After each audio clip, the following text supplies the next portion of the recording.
नमस्कार. महाराष्ट्र एज्युकेशन सोसायटीचे ग.भी. देशपांडे विद्यालय बारामती. सुस्वागतम. विद्यार्थी मित्रांनो, आज आपण इयत्ता 10वीमधील विज्ञान व तंत्रज्ञान भाग 1 मधील पाठ क्रमांक 2 मूलद्रव्याचे आवर्ती वर्गीकरण या पाठासंबंधी माहिती पाहणार आहोत.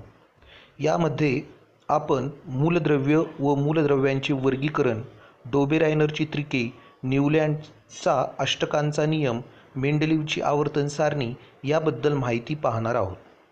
सदर पाठामध्ये मूलद्रव्यांच्या वर्गीकरणाबद्दल अभ्यास आपल्याला करायचा आहे. सर्वप्रथम आपण जाणून घ्या की पदार्थाच्या सर्वात सूक्ष्म कणाला अणु असे संबोधले जाते. मूलद्रव्यांच्या लहानात लहान कणाला अणु असे म्हणतात. ह्या अणूमध्ये प्रोटॉन आणि न्यूट्रॉन हे अणूचे घटक अणूच्या मध्यभागी असलेल्या केंद्रकात असतात, तर इलेक्ट्रॉन केंद्रकाच्या भोवती बाह्यतम फिरत असतात. ते निरनिराळ्या कक्षांमध्ये फिरतात. त्याचबरोबर या सर्व अभ्यासावरून असे लक्षात येते की अणूची संरचना सूर्यमालेप्रमाणे आहे.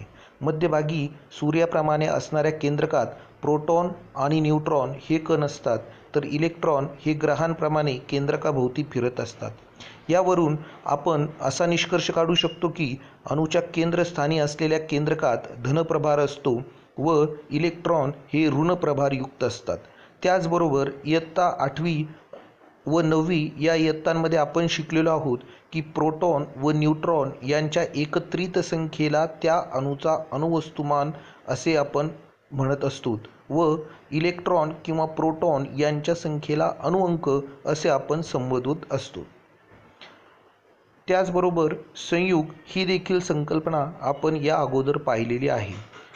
मूलद्रव्याच्या अणूंपासून रेणू तयार होतात व इथे आपल्याला H2O व कार्बन डायऑक्साईड म्हणजे वॉटर आणि कार्बन डायऑक्साईड यांच्या अणूंच्या रेणूंची संख्या किंवा रेणूंची रचना ही पाहायला मिळते.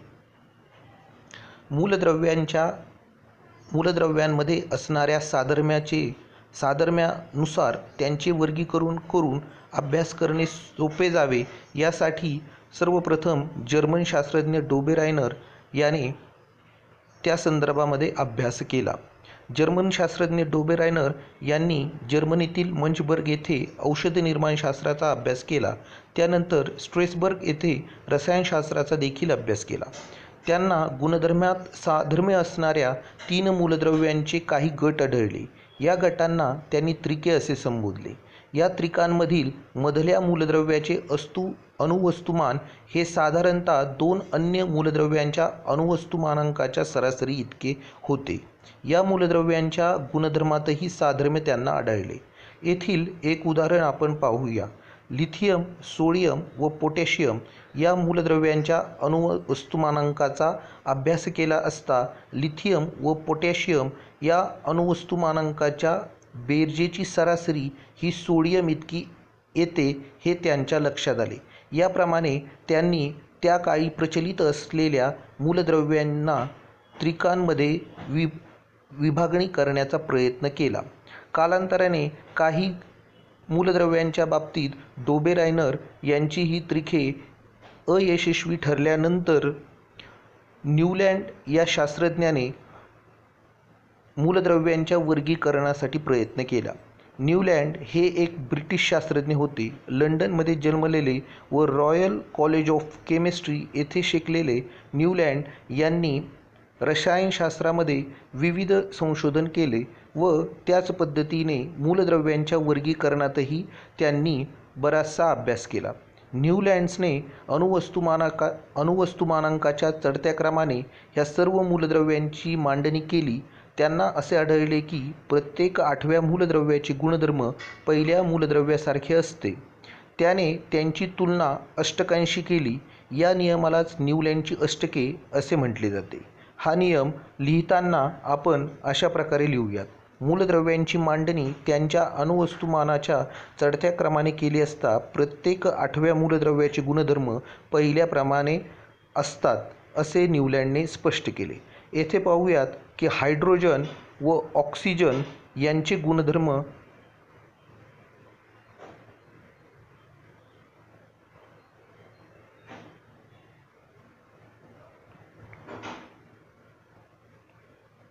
हायड्रोजन व फ्लोरियम व क्लोरीन यांचे गुणधर्म हे सारखे असतात. त्याच पद्धतीने लिथियम, सोडियम व पोटॅशियम यांचे देखील गुणधर्म सारखे असतात. बेरियम, मॅग्नेशियम व कॅल्शियम यांचे देखील गुणधर्म सारखे असतात.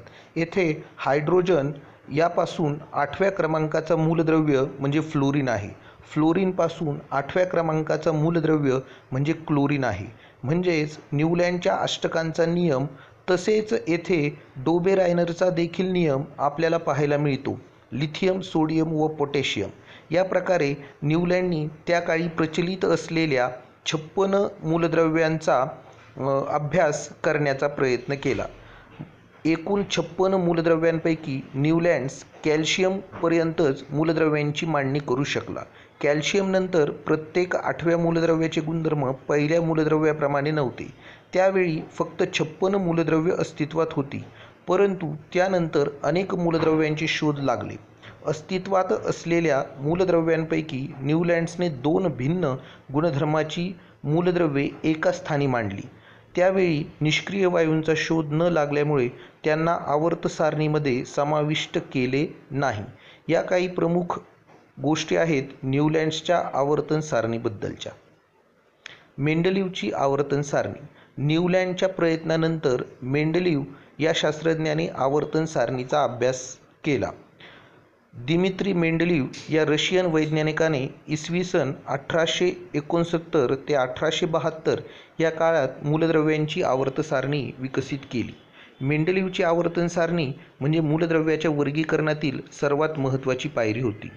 अणुवस्तुमान हा मूलद्रव्यांचा मूलभूत गुणधर्म प्रमाण मांडून मेंडलीवने त्या काळी ज्ञात असलेल्या 63 मूलद्रव्यांचा अभ्यास केला व या 63 मूलद्रव्यांना अणुवस्तुमानांकाच्या चढत्या क्रमाने त्यांची मांडणी करून त्यांच्यातील भौतिक व रासायनिक गुणधर्मानुसार मेंडलीवने मूलद्रव्यांच्या आवर्तन सारणीची रचना केली. या निरीक्षणाच्या आधारे मेंडलीव यांनी पुढील आवर्तन सारणीचे प्रतिपादन केले. मेंडलीवच्या आवर्तन सारणीमध्ये उभ्या स्तंभांना गण म्हणतात तर आडव्या ओळींना आवर्तन म्हणतात.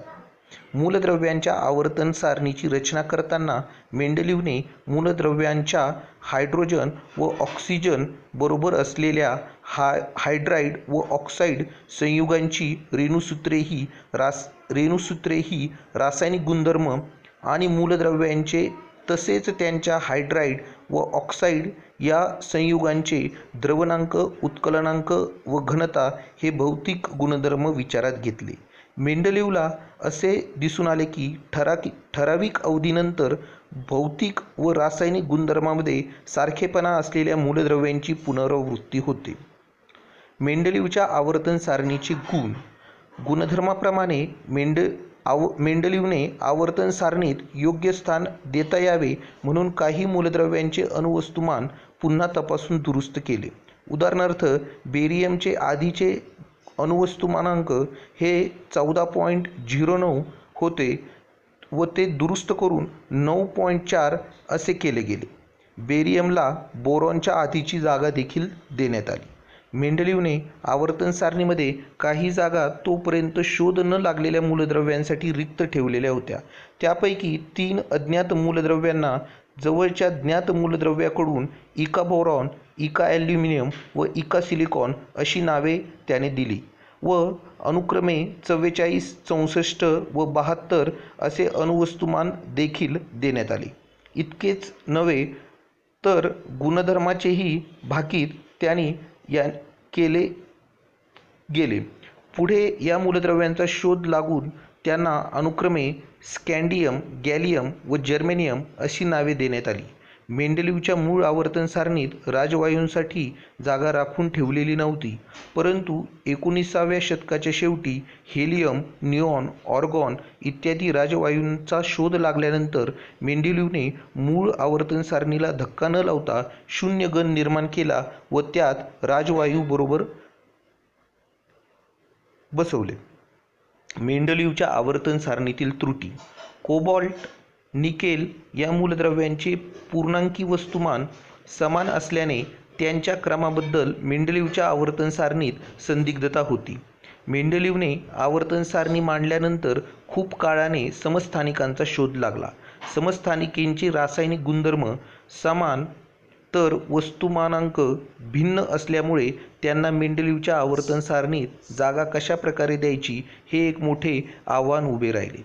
वाढत्या अणुवस्तुमानाप्रमाणे मांडलेल्या मूलद्रव्याच्या अणुवस्तुमानांमधील वाढ नियमित दराने होताना दिसत नाही.